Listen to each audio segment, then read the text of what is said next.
Okay, my last recording cut off a little abruptly because someone came in the room and then I went back and cut it off too early. Anyways, so good times. We're back. We're talking about chapter 23 and a new morality. And this is going to kind of move into what this snippet of slides is going to talk about.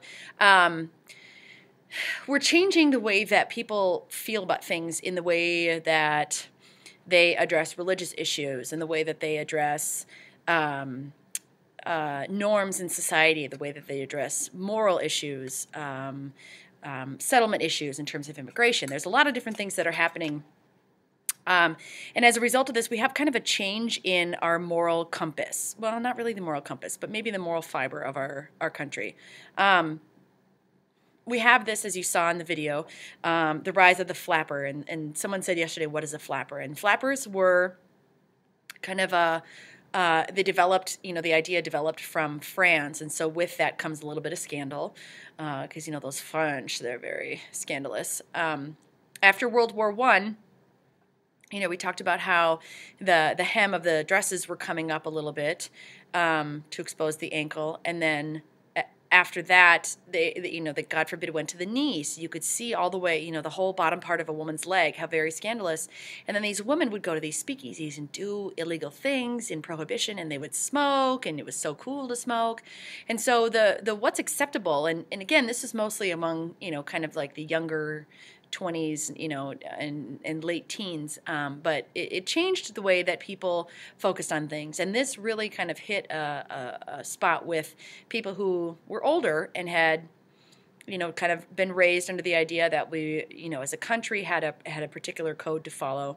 There also was the rise of, it talks about in your book a little bit, subcultures that had kind of a homosexual tendency to it, and just this kind of risque and permissive attitude about the post-war era. So as a result of this, people started to get nervous. And by people, I mean the WASPs, the white Anglo-Saxon Protestants, who are, at this time period, the ones that were concerned about keeping this original Christian Protestant moral fiber intact and not accepting these flappers and these scandalous pseudo-prostitutes and this, these homosexual tendencies that were there and this drinking and smoking and all these things that were bringing down the moral fiber of our country. So the changing morality is happening as a result of all these different kind of new trends that are coming about and people, the WASPs particularly, not being fond of them. This is a textbook excerpt from 1961. So when my parents were in school, they knew they had to do something to bring back law and order, to get government back in the hands of honest men who knew how to run it. They did not ride often, only when it had to. But whenever whenever some bad thing was done by a person who thought the false laws would protect them, they would appear on the streets and leave a warning. If the person kept doing the bad, lawless things, they came back again. So just spend some time thinking about who is they, and then we'll touch base with it again at the end of this little video. So we're moving into kind of this resistance to modernity, and part of that comes out of this return to normalcy. So we don't necessarily want to move forward and be back to normal, but also resist these things that are being tempting to our young people and the people of the younger society. So the idea, this return to normalcy under Harding, was to target non-conforming ideas. So we have the anarchists like Sacco and Vanzetti, who were executed for being associated with communism and anarchy, and then were found to not have been the culprits of the crime that they were accused of doing. We have the Red Scare, which echoes back from chapter 22. But the idea that communists and those that support communism are a detriment to the country. And the target of these non-conforming ideas were people who weren't white Anglo-Saxon Protestants. So we have this emergence or the birth of the Ku Klux Klan.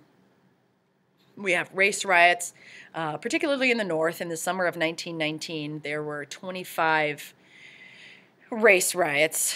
Nope, I got that wrong. In the summer of 1925, there were 19 race riots. in the northern part of the country.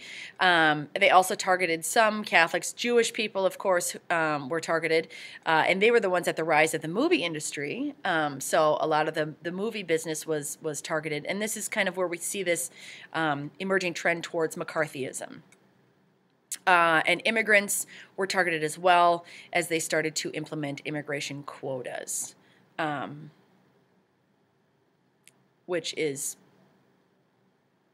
whatever. I have opinions about that, but I'll keep them to myself. So in conjunction with the book here, they're talking about this resistance to modernity, prohibition. We don't want to have this alcohol involved in our lives. And that top picture is a saloon that was attacked by Carrie Nation and her axe-wielding feminist CTU people.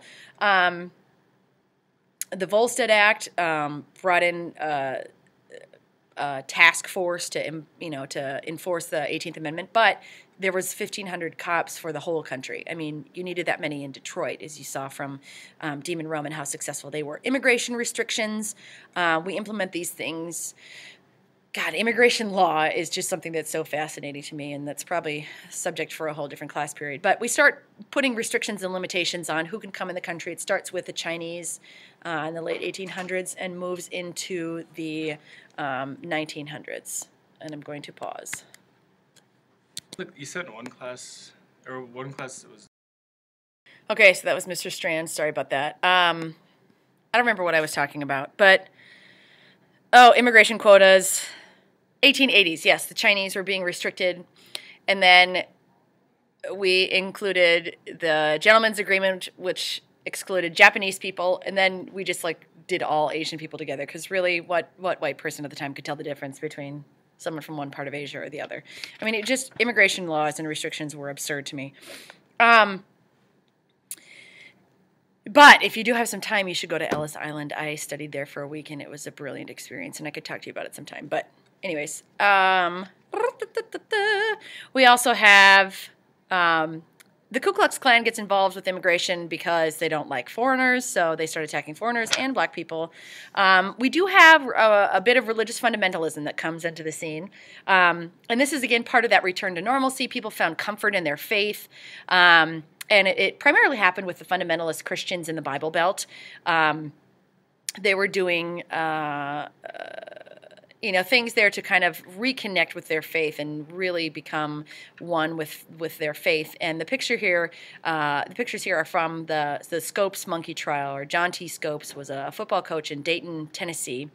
And the ACLU brought him on board to challenge the law in Dayton, Tennessee that said you could not teach evolution. So he purposely taught it, and then they brought him to court, and the whole point was for him to be found guilty. I mean, that was the whole purpose of it, so then they could take it and challenge it at the Supreme Court level. Clarence Darrow was his attorney, who was a very, very well-spoken, well-known attorney at the time.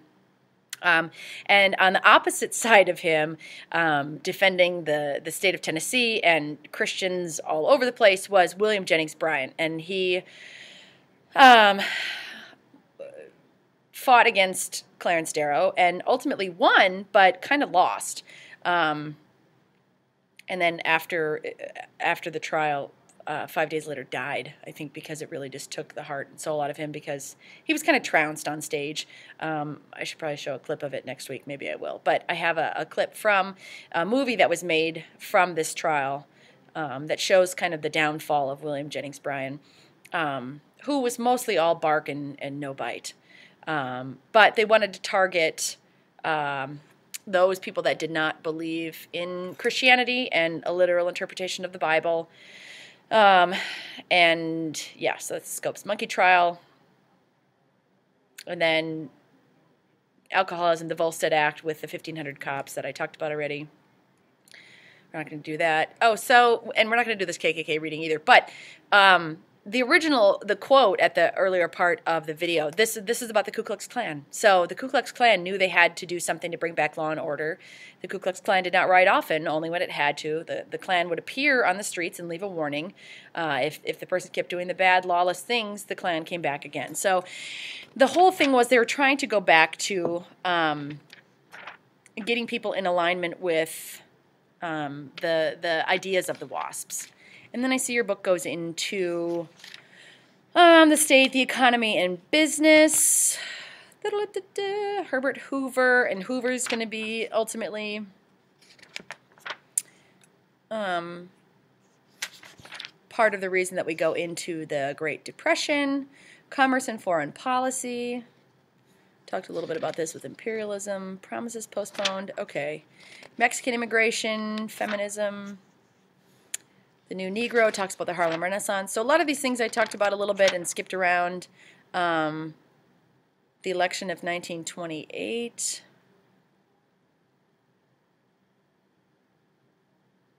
Yeah, God forbid we had our first Catholic run. The Pope's going to run the country. Blah!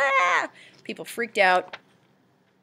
And Herbert Hoover ended up winning, but fat lot of good it did him, because then we went into the Depression and ended up living in Hoovervilles. So, talks a little bit about the conclusion here. America's big cities defined the cultural and economic lifestyle that we lived in.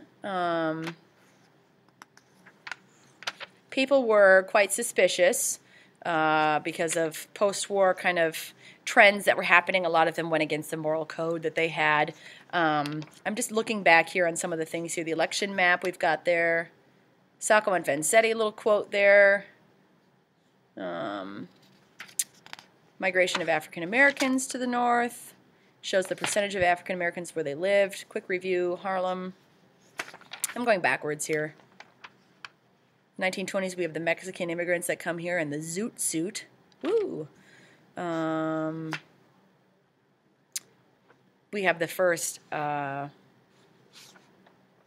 what's the word I'm looking for? Contraception clinic or whatever that comes up in the 1920s. That's scandalous. Uneven distribution of wealth, which is going to be one of the causes of the Great Depression. Harding, make sure you take a look at all of Harding and all of his scandals. He was laden with scandals in his administration. Immigration restrictions, yeah.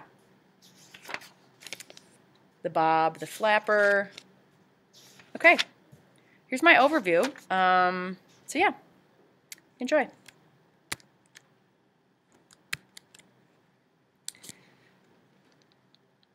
Escape.